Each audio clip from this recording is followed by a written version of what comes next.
Hello friends, welcome to Bindu Datwal Chemistry Lessons. The topic that we take today is temperature dependence of the rate of a reaction.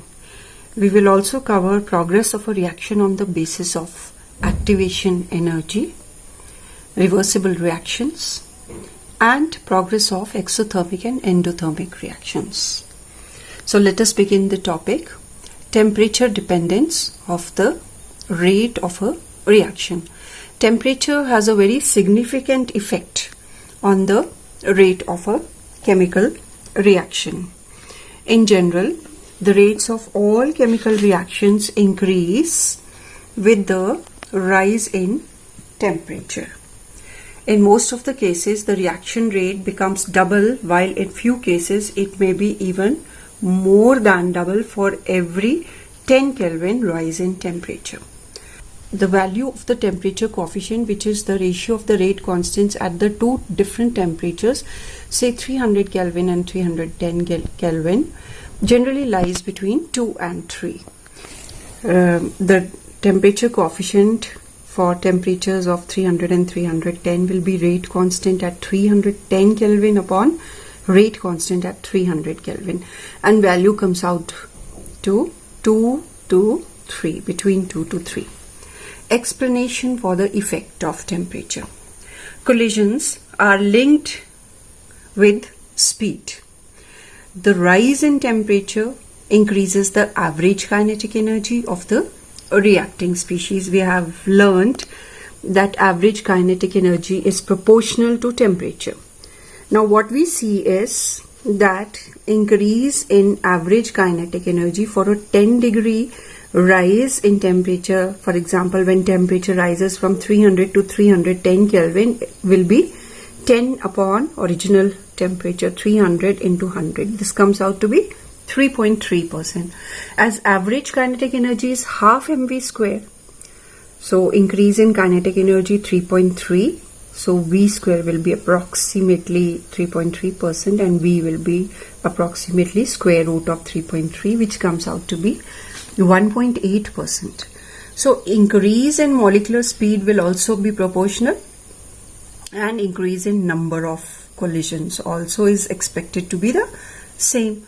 But so we may expect that the rate increases by 2 to 3%.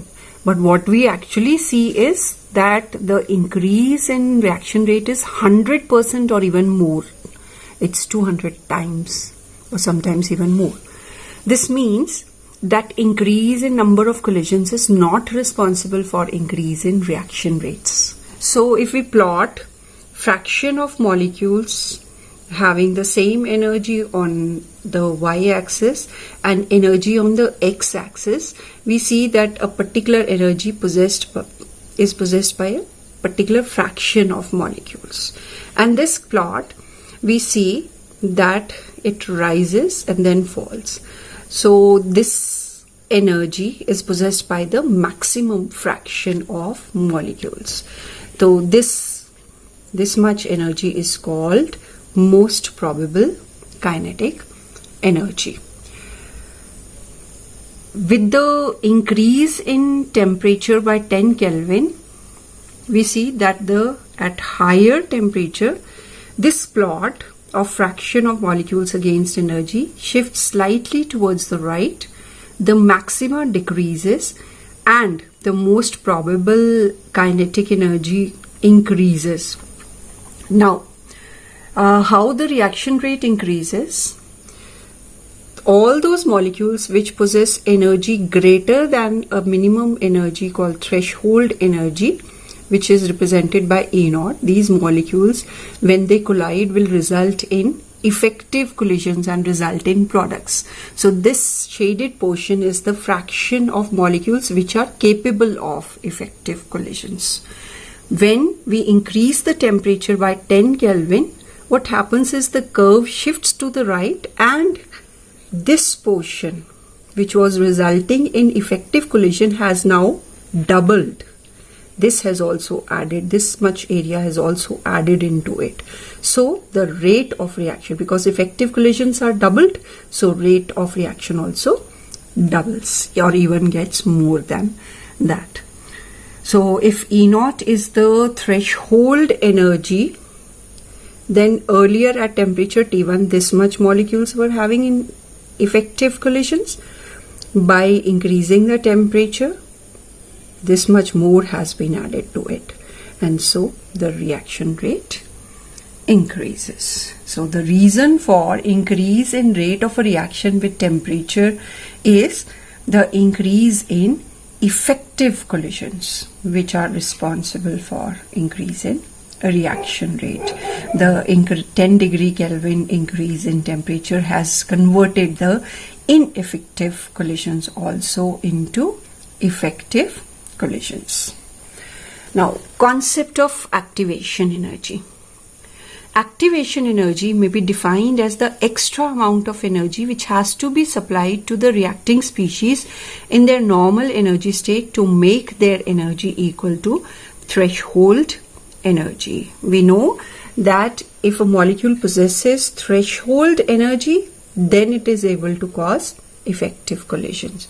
Now, if this is the normal energy of the reactants, and this is the threshold energy, then if we provide this much energy to these reactants, it will reach the threshold energy level and will form activated complex and then later on form products. So this extra energy that is supplied to the reactant so that it reaches the threshold energy is called activation energy.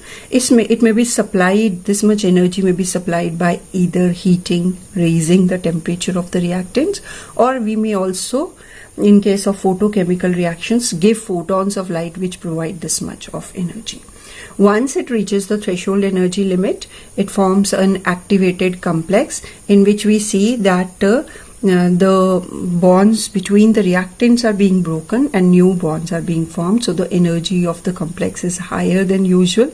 This complex is called activated complex. It is also called transition state because this state is unstable.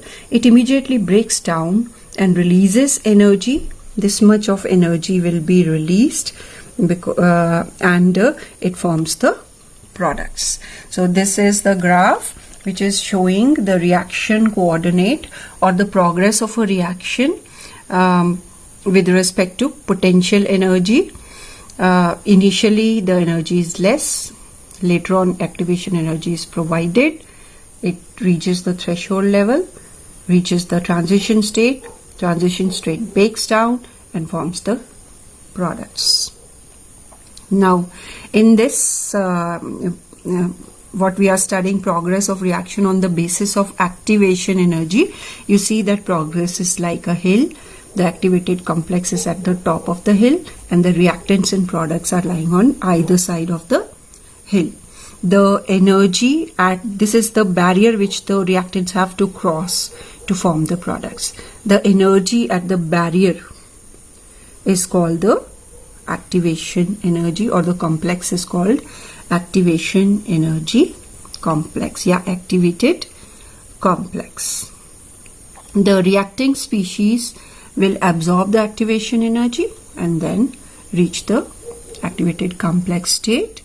The complex is unstable and it will later on break down to form the products. Is that reactants take activation energy to form activated complex or the transition state, which then loses energy to form the products.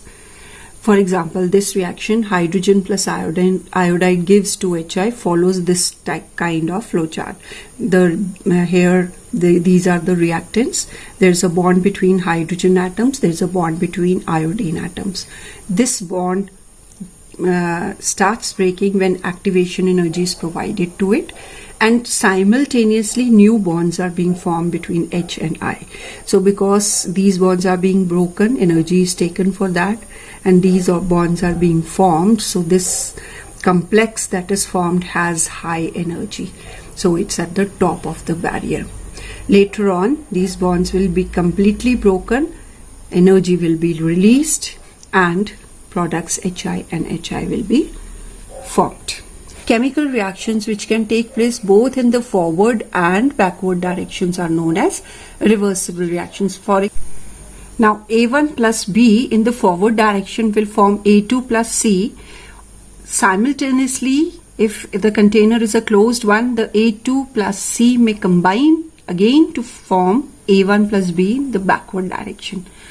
According to concept of activation energy, the reacting species in their forward reaction and the product species in the backward reaction follow the same path. The activated complex in both the cases is also the same. However, the activation energy is not the same for forward and backward reaction. For example, if reactants combine to form products, the transition state is same for reactants into products, and products may combine to form reactants. Again, the activated complex is same. But activation energy in forward direction is different from activation energy in backward direction. For exothermic reactions, activation energy for forward reaction is less than the activation energy for backward reaction. For endothermic reaction, activation energy for forward direction is greater than activation energy of backward direction. Here we see the progress of reaction for exothermic and endothermic reaction. In an exothermic reaction, you see that the reactants energy of reactants is greater than that of products, whereas in case of endothermic reaction, energy of reactants is less than that of products. Once it crosses the barrier, it forms the products. This much difference of energy, which has taken extra activation energy. This is given during the course of reaction. So delta E is positive for endothermic reactions. Now the significance of energy barriers. This is the barrier which the reactants has to cross to form the products. The significance is this, that had there been no barriers, had the barriers been absent, the reactants might change into products of their own, and all the reactions in the universe would have continued and there would have been no reactants for future. So barriers are simply a check on the reactions. Coal is present, air is present, but it does not burn unless it reaches its ignition temperature. Extra energy is given to it. It has to cross that energy barrier to burn. So this is how the fuel is saved.